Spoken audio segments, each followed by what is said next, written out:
Hello, Madam Ann. Kamusta? Okay lang po. Pwede ba ma-interview? Pwede ba kita ma-interview? Kumusta yung pagtitinda? Ayos lang. Oh, kahit umuulan, nagtitinda kayo? Opo. Umulan, bumagyo? Opo. Ilang taon na po kayo nagtitinda dito? Tagal na. Mga ilan? Siguro 13 years. So nagbabayad kayo dito? Wala. Parang ano lang, pag may huli, takbo.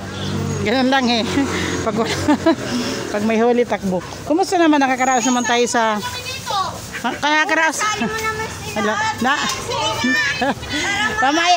Mamaya, sunod ka na lang.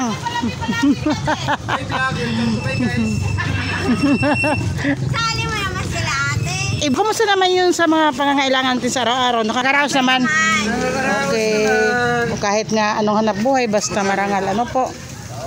Ganun talaga. Ang importante, meron tayong hanap buhay, di ba po? Opo. Anong pangalan nila? Mary Ann. Mary Ann. Maido. Wow, ang ganda naman. Mayaman na si Madam, oh. Marami na siyang pera sa bag. Naman. Salamat po.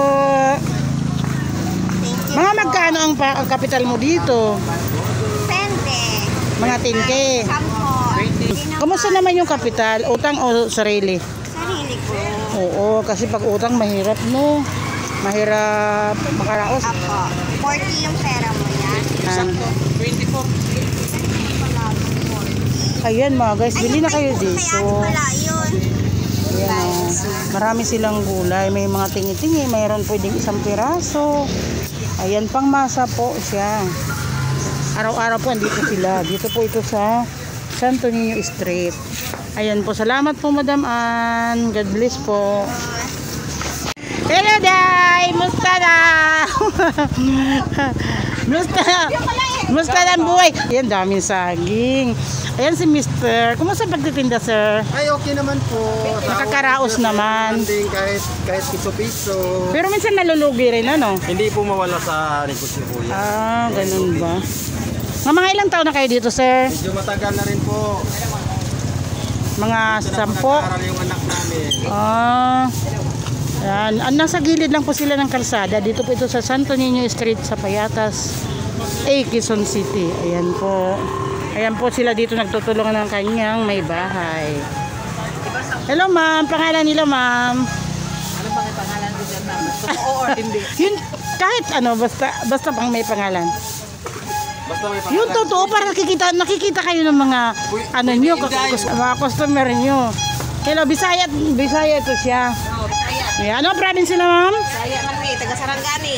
Anong sakop yun? Sarangani! Sarangani. Isipin mo, layo ng probinsya nila. Tapos dito sila nagtitinda. Ayan sila ma'am yung customer nila. Ayan, araw-araw po kayo namimili ma'am?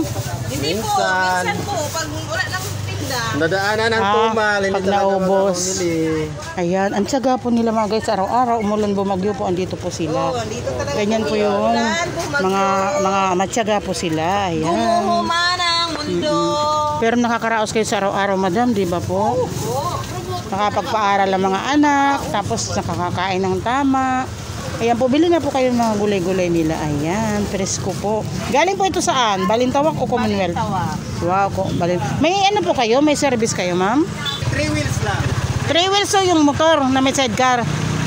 Pwede pala yung sa highway. Hindi, bawal po yung sa highway. Kaso lang madaling araw, walang pagano'ng huli. Walang huli. Ayan. Ang dami nilang paninda dito. Nasa kariton lang po sila. Mahuli kami dyan kasi na-live na. Yung matagal na sila, nasa 13 years na rin sila dito. Ayan. Pag may huli, ayan, ano lang sila, alis, ganun lang. Tiyaga lang para may hanap buhay. Ikaw sir, lagi kayo bumibili dito? Lagi ako nagpipili dito, te. Oo. Ito, repolyo. Dami nga yan, ano? Lahat. Pera, oh. Bakit parang marami kang binta? Ano po tinda nyo? Ay, nagtitinda ho ako ng poto. Ano yung puto? Hinahango mo lang o ikaw Ay, siya gumagawa? ang aking ginawa ay suman. Ah. Hango. Saan yung tinda mo, sir? Andun. Ah, ikaw pala yung titinda Doon dito. sa dulo na walang hanggan. Wala ka rin sariling pisto, alis-alis lang. Kung saan lang pwede. Mayroon na, sarili na yan kasi nagbabayad yan eh. Nagbabayad ako te.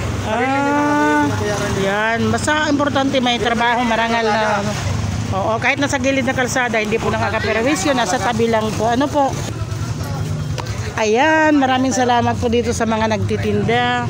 Ayan, tuloy-tuloy po ang buhay, tsaga-tsaga lang po. Importante naman, may kumikita ng pang-araw-araw na pangangailangan.